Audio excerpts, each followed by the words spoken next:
Halo guys, welcome back to my YouTube channel. Apa kabar nih kalian semua? Semoga selalu dalam keadaan sehat ya. Oh ya guys, maaf banget nih, udah lama banget aku nggak upload video karena mood aku tuh lagi nggak enak banget guys. Jadi di video kali ini aku mau cerita ke kalian tentang pengalaman aku, dan ini juga alasannya kenapa beberapa bulan ini aku nggak mood untuk upload video. So buat kalian yang penasaran, stay tune terus ya.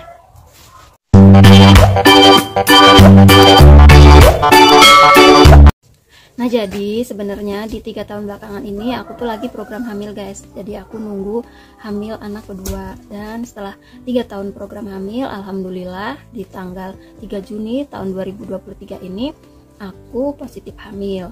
Jadi waktu itu aku bangun tidur, aku langsung iseng-iseng tes pack, dan itu hasilnya alhamdulillah 2 garis tapi masih samar. Dan disitu aku kaget dong, karena beberapa hari yang lalu itu aku juga tes pack, hasilnya masih negatif. Dan disitu aku percaya nggak percaya, tapi aku udah agak-agak seneng, tapi masih yang kayak kok samar ya, dan ini tuh beneran hamil apa enggak gitu. Karena di kehamilan aku yang pertama itu garisnya langsung pekat banget guys. Dan disitu aku langsung kasih tahu suami aku. Tapi sebelum aku kasih tahu suami aku sempat foto dulu ini ya, nanti aku taruh fotonya di sini.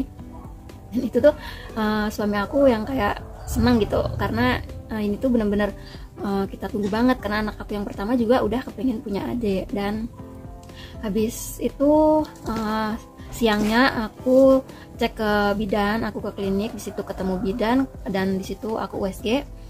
Tapi hasil USG-nya itu belum kelihatan apa-apa, karena katanya itu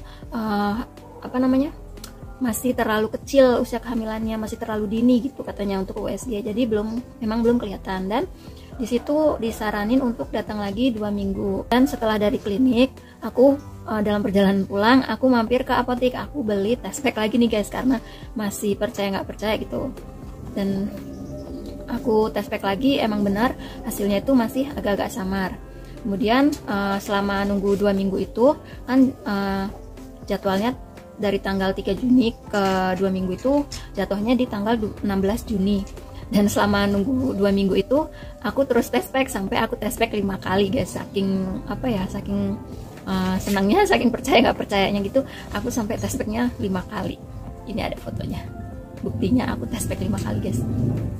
Dan setelah 2 minggu aku datang lagi ke klinik yang sama, aku ketemu bidannya juga, dan disitu langsung USG.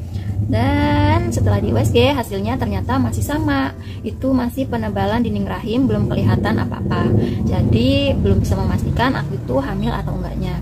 Kemudian disaranin ke bidannya kalau masih untuk ngilangin rasa penasaran, bisa ketemu dokter dan USG lewat USG transvaginal. Jadi USG-nya itu yang lewat vagina gitu guys. Jadi ada alatnya tuh dimasukin ke vagina kita. Nah, kebetulan banget waktu itu tanggal 16 Juni hari Jumat, kebetulan ada dokter yang praktek di klinik itu, dokternya perempuan. Nah, jadi aku langsung bilang ke suami aku, dan diizinin sama suami aku untuk USG transvaginal, karena memang biayanya beda ya sama USG yang di perut. USG transvaginal agak lumayan. Dan setelah masuk ruangan dokter, di situ aku pertamanya nggak langsung di USG transvaginal dulu sama dokter, di USG lewat perut dulu, tapi yang lebih ke berapa ya, 4 dimensi apa ya, gimana, pokoknya lebih jelas dari USG yang pertama gitu. Setelah di USG di perut memang belum kelihatan apa-apa, kemudian langsung di USG transvaginal. Waktu dimasukin alatnya itu ke vagina aku, memang rasanya tuh nggak sakit, tapi agak sedikit nyeri. Dan hasilnya kayak gini setelah di USG. Dan ini hasil USG transvaginalnya. Alhamdulillah udah kelihatan ini kantung janinnya, tapi masih kecil banget.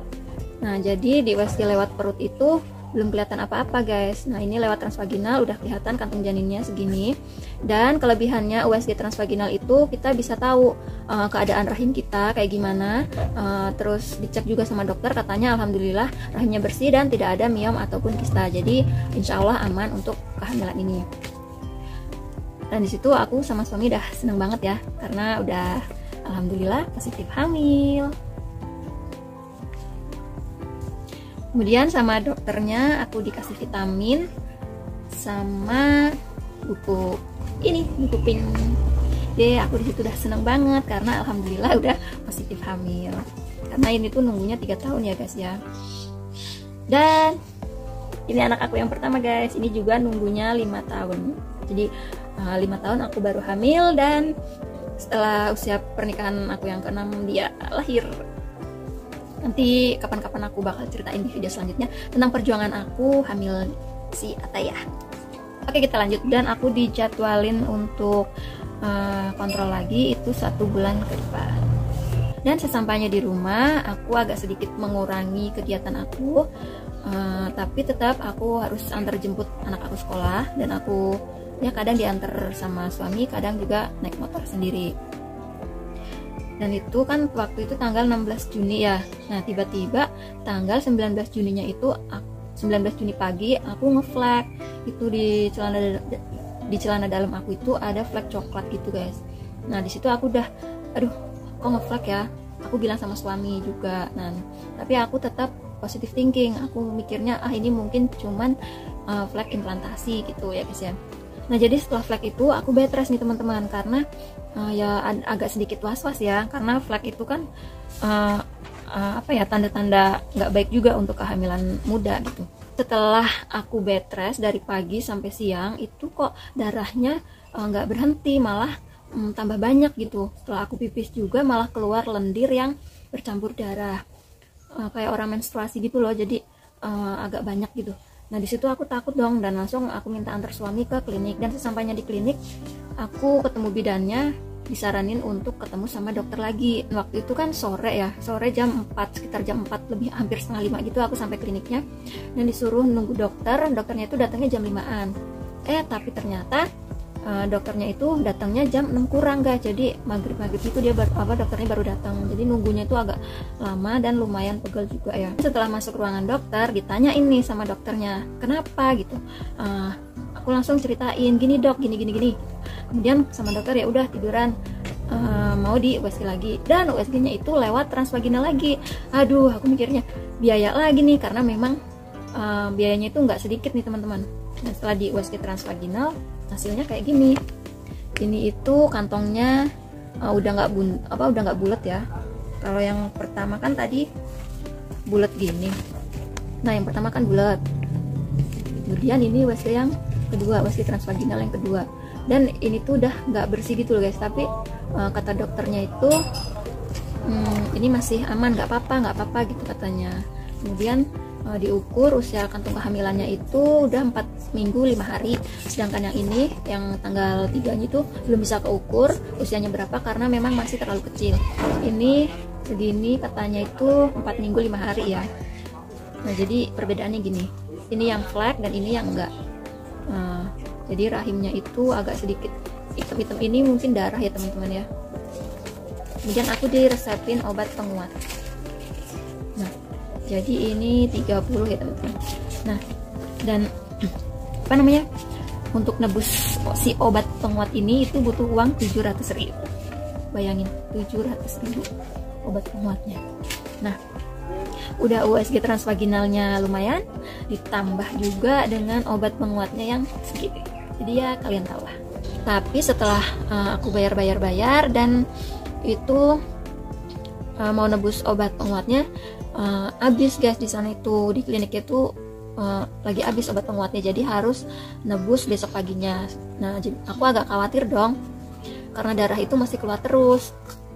Tapi ada suami aku yang terus nguatin, jadi aku agak tenang sedih gimana gitu ya. Ya semoga nggak apa-apa lah, aku harapannya gitu waktu itu guys. Tapi sampai malam pun itu darahnya tetap ngalir terus, bahkan lebih deras gitu, makin deras gitu kayak orang haid gitu. Dari situ panik dong. Nah, besok paginya aku tanya ke kliniknya, aku WA ya ke kliniknya, nanyain obat penguatnya itu udah datang apa belum.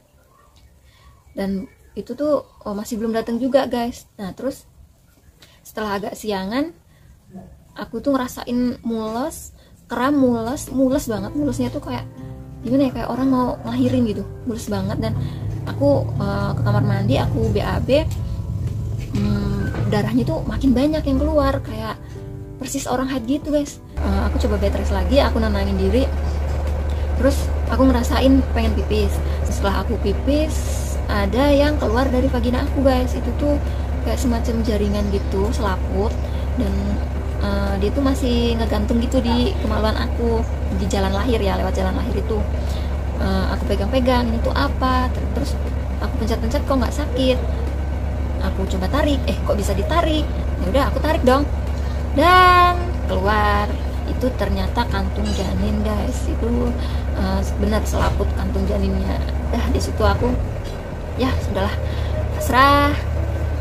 Aku coba nenang diri, aku ikhlas. Mungkin memang belum rezekinya. Di situ aku langsung hubungin suami aku yang lagi kerja untuk antar ke rumah sakit. Setelah masuk ke ruangan dokter, aku langsung kasih lihat gumpalan yang keluar tadi itu, dan katanya memang benar aku positif keguguran dan itu kantung janin yang keluar. Jadi langsung di USG lewat perut sama dokter untuk memastikan udah keluar semua apa belum. Kalau misalkan udah keluar semua nggak perlu dikuret, tapi kalau masih ada sisa-sisa jaringan di dalam dan lumayan banyak, itu harus dikuret. Dan alhamdulillahnya hasilnya seperti ini. Nah, ini tinggal tinggal darah sedikit, dan itu ukurannya cuma 1,11 mili, jadi cuma 1 mili gitu.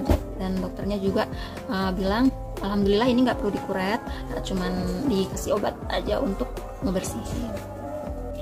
Kemudian aku di situ tanya sama dokternya, kira-kira penyebab kegugurannya apa ya dok?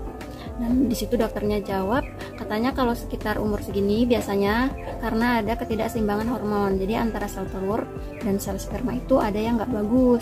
Kemudian dokternya bilang juga kalau misalkan pun ini bisa bertahan, kemungkinan akan ada lahir prematur atau cacat lahir. Dokternya juga bilang katanya ya nggak apa-apa lah keguguran umur segini, nanti juga dengan berjalannya waktu dan nggak lama sedihnya itu juga bakal hilang. Tapi kalau misalkan bakalan lahir prematur atau cacat lahir kan sedihnya bisa berkepanjangan. Jadi ya ambil hikmahnya aja, katanya dokternya gitu. Dan di situ aku agak sedikit tenang dan nggak begitu sedih banget, karena aku juga mikirin suami aku. Takutnya nanti kalau aku sedih atau aku drop, kasihan suami aku juga kan, nambah-nambahin pikirannya dia gitu. Jadi ya kita sama-sama coba untuk ikhlasin. Setelah dari dokter, setelah nyampe rumah, aku tuh keinget kalau sebelum ketahuan positif hamil, aku tuh sempet minum obat sakit gigi dan juga obat batuk, karena gusi aku tuh sempat bengkak, dan juga aku sempat batuk yang nggak sembuh-sembuh gitu sampai hampir 1 bulan. Jadi mungkin itu juga salah satu penyebabnya, mungkin ya, itu menurut aku. Obat-obatan luar itu juga berpengaruh. Nah, jadi buat kalian yang sedang program hamil, misalkan belum haid atau apa, aku saranin jangan minum obat sembarangan deh. Oke, makasih buat kalian yang udah nyimak video ini sampai selesai. Semoga kita semua selalu sehat dan semangat terus untuk pejuang garis 2. Semoga segera diberikan momongan. Oke, jangan lupa juga untuk like, comment, share, dan subscribe channel ini. Bikin channel ini supaya makin berkembang ya guys. Bye-bye.